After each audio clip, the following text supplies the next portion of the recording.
Ясин сүресі. Ясин сүресі 36-шы. Меккеден түскен 83 аят. Аузу биллахи минаш-шайтонир-ражим. Бисмиллахир-рахманир-рахим. Аса мерімді, ерекше рахымды Аллахтың атыменен бастаймын. Ясин. Мағынасын бір Алла тағала біледі.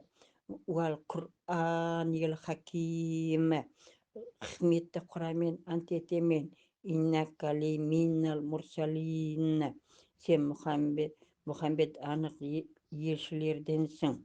Алла сирота мустахим. Тура жолдасың. Танзилал азазир рахим. Құран саған бәрінен үстем ерекше рахымдының сүргені. Ата-бабалары ескертілмей мүлде қаперсіз қалған қауымды ескертуің үшін. Расында олардың көпшілігі бұрынғы айтылған азапқа ұшырайды деп айтылған сөзге лайықты болды. Сондықтан олар иман келтірмейді. Біз олардың мойындарына, иектеріне дейін бұғалық кісен салдық. Олардың бастары сондықтан кекшиіп қалған, иілмейді. Олардың алдарынан да арттарынан да бөгет жасап қойдық. Көздерін перделеп тастадық. Олар көрмейді.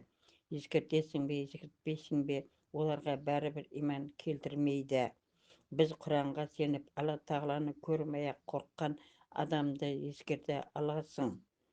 Сен Құранға сеніп, Алла тағаланы көрмей-ақ қорыққан адамды ескерте аласың. Алла тағала оларды жарылқайтынын және құрметінен ескертіп қуандыр. Әлбетте біз өлгендерді тірілтеміз және олардың барлық істерін кейінгі қалдырған істерін жазамыз. Барлығын түпкі нұсқада, айқын бір кітапта, лаухул махфузда төгіндеп қойғанбыз. Мұхаммед саллаллаху алейхи вассалам оларға елшілер келген қаланың Антакия халқын кезінде мысалдар келтір деген болатынбыз.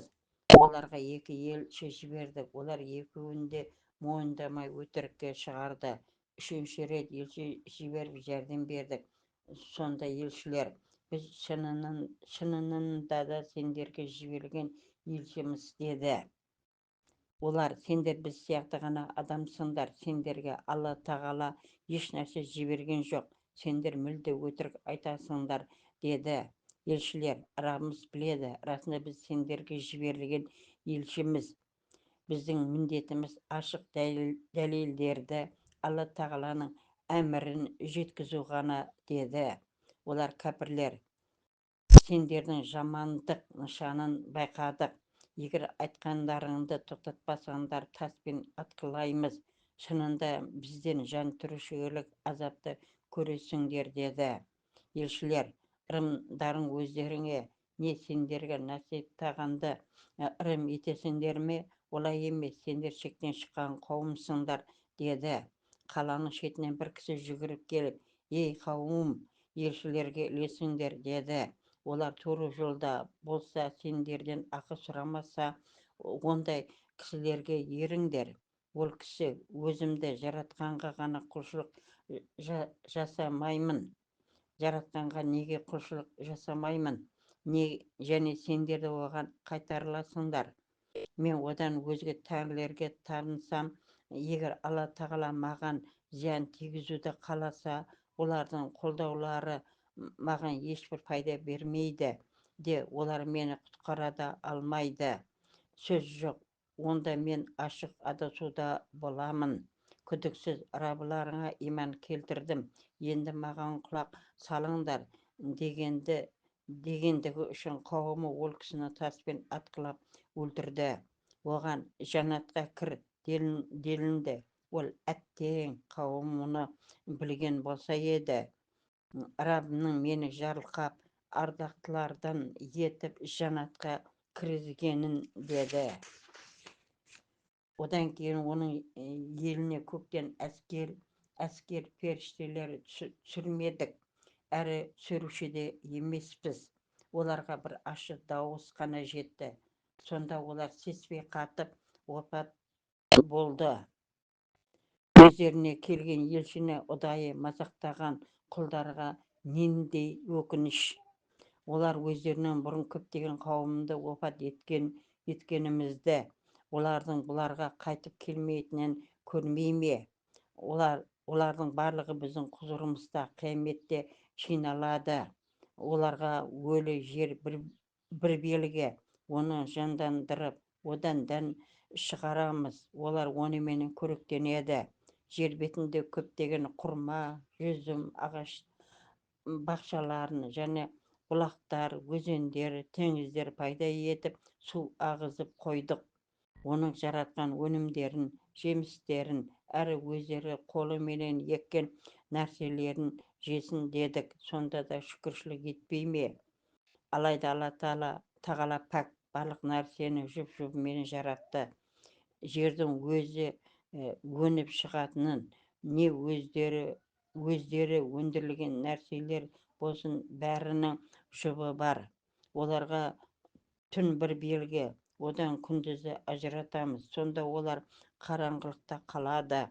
Сонда күн белгіленген шеңберінде жүзеді. Міне осы аса үстем бар нәрсені білуші Алла тағаланың өлшеуі. Тағы айдың айналымын да өлшеп қойдық.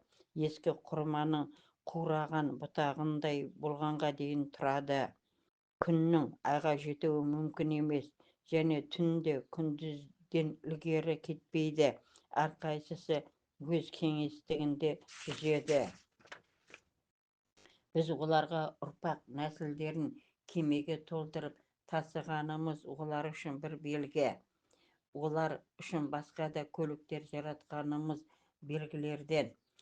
Біз егер қаласақ, оларды суға батырамыз. Сонда олар жәрдем беруші де, құтқарушы да болмайды. Бірақ біздің тарапымыздан оларға рақым бар, және барлық мерзімге дейін пайдаланады. Қашан оларға бұл дүниенің және ол дүниенің азабынан сақтаныңдар, мейірімге бөленесіңдер делінсе, сондай-ақ раббыларының белгілерін оларға бір аят насихатталса, олар одан теріс айналады. Қашан оларға Алла тағаланың сендерге берген несібесін тиісті орындарға жұмсаңдар делінсе, бұған қарсы болғандар. Егер Алла тағала қаласа, тамақтандыратын біреуді біз тамақтандырамыз ба? Сендер мүлде адасқансыңдар дейді. Олар егер шын айтсаңдар, бізді қорқытқан азаптарың қашан болады дейді. Олар үйде, көшеде, базарда өзара дауласып тұрғанда оларды сеспе қатыратын бір ащы дауыс күтіп тұрады. Сонда олар өсиетті айта алмайды, үйлеріне де қайта алмайды. Сүр үрленсе, сонда олар қабірлерінен тұрып раббыларына жүгіреді. Әттегене, бізді жатқан жерімізден кім тұрғызды дейді.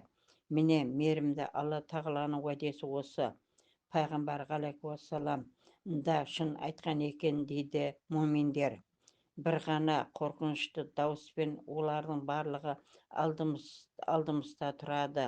Ол күні ешкімге қиянат жасалмайды. Тек істеген жақсы, жаман істеріне орай не сауап, не жазасы беріледі. Ол күні жаннат тұрғындары игілікке бөленеді. Оларда, олардың жұбайлары да рақаттанып, саялы көлеңкелердегі орындарда емін-еркін отырады. Олар үшін онда түрлі жемістер, менің қалағандарының бәрі де болады. Ерекше рахымды раббылары оларға сендерге есендік болсын дейді. Ерекше рахымды раббылары оларға сендерге есендік болсын дейді. Ей күнәһарлар, бүгін екі араны ашыңдар, сендер бөлініңдер делінеді.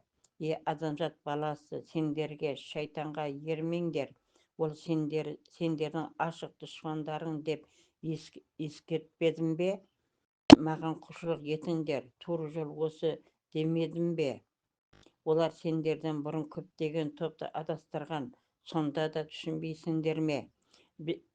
сендерге уәде етілген жаһаннам тозақ осы. Сенбегендер үшін тозаққа бүгін кіріңдер. Ол күні олардың ауыздары мөрлі емес. Біз олардың қолдары қылмыстарын айтады, аяқтары соған айғақ болады. Егер қаласақ, олардың көздерін көрмейтін етер едік. Сонда олар жол іздесе қайтып көрер еді. Егер қаласақ, олары тұрған мекендерінен бейнелерін өзгертер едік. Сонда олар ілгері де кейін де кете алмас еді. Әлдекім ұзақ өмір сүрсе, қартайып, еңкейіп, әлсіреп жүреді. Мұны олар неге түсінбейді? Әлдекім ұзақ өмір сүрсе, қартайып, еңкейіп, әлсіреп жүреді. Мұны олар неге түсінбейді? Мұхаммед саллаллаху алейхи салам, біз өлең үйретпедік, әрі оған ол лайықта емес. Ол ашық ескертуші, Құранды насихаттаушы, тірілерге ескерту үшін қарсы болғандарды азапқа ұшырататынын білдіру үшін, тірілерге ескерту үшін, қарсы болғандарды азапқа ұшырайтынын білдіру үшін. Олар үшін құдіретімізбенен хайуандарды жаратқанымызды және өздері оларға иелік ететінін көрмей ме? Хайуандарды оларға бағындырдық. Олардың кейбіреуіне мінеді, кейбіреулерін көрек етіп пайдаланады. Олардың керегінше пайдаланып сүтін ішеді. Сонда олар шүкіршілік етпей ме? Алла тағаладан басқа олар бұттарды тәңір тұтып, бір көмегі тиер деп үміттенеді. Оларға бұттар ешқандай көмек бере алмайды. Өйткені ол бұттарды қалың қолмен қорғауы керек. Мұхаммед саллаллаху алейхи салам, олардың өздері сені мұңайтпасын. Олардың сөздері сені мұңайтпасын. Әрине біз олардың жасырын да, анық істерін де білеміз. Біз адамдардың бір тамшыдан жаратқанымызды көрмей ме?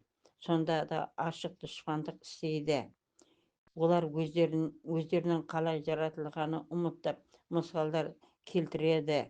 Мына шіреген сүйектерді кім тірілтеді деп. Мұхаммед саллаллаху алейхи салам, айт, оны тірілтетін алғаш бәрін жаратушы, ол барлық жаратылысты біледі де. Оны тірілтетін алғаш бәрін жаратушы, ол барлық жаратылысты біледі де. Ол сендер үшін жасыл теректің от шығарды. Сендер одан от алып жағасыңдар. Көк пен жерді жаратқан Алла тағаланың олар сияқтыны жаратуға құдіреті жетпей ме? Әлбетте жетеді. Ол бар нәрсені жаратушы, бәрін білуші. Көк пен жерді жаратқан Аллах тағаланың олар сияқтыны жаратуға құдіреті жетпей ме? Әлбетте жетеді. Ол бар нәрсені жаратушы, бәрін білуші. Шын мәнінде біз бір істің болуын қаласа, олар бұйрығы оған бол деу ғана, сонымен ол болады. Шын мәнінде ол бір істің болуын қаласа, оның бұйрығы оған бол деу ғана, сонымен ол болады. Алла тағала пәк, барлық нәрсеге игілік ету өз еркінде, ақыры барлығын оған қайтарыласыңдар. Алла тағала пәк, барлық нәрсеге игілік ету өз еркінде, ақыры барлығын оған қайтарыласыңдар. Садақаллаху азим. Ясин сүресі. Ясин сүресі Меккеде түскен 83 аят. Аузубиллахи минаш шайтанир ражим. Бисмиллахир-рахманир-рахим. Аса мерімді, ерекше рахымды Аллахтың атыменен бастаймын. Ясин сүресін оқитын мамаң. Аманшылықта көріскейміз. Сау болыңыздар, аман отырыңдар.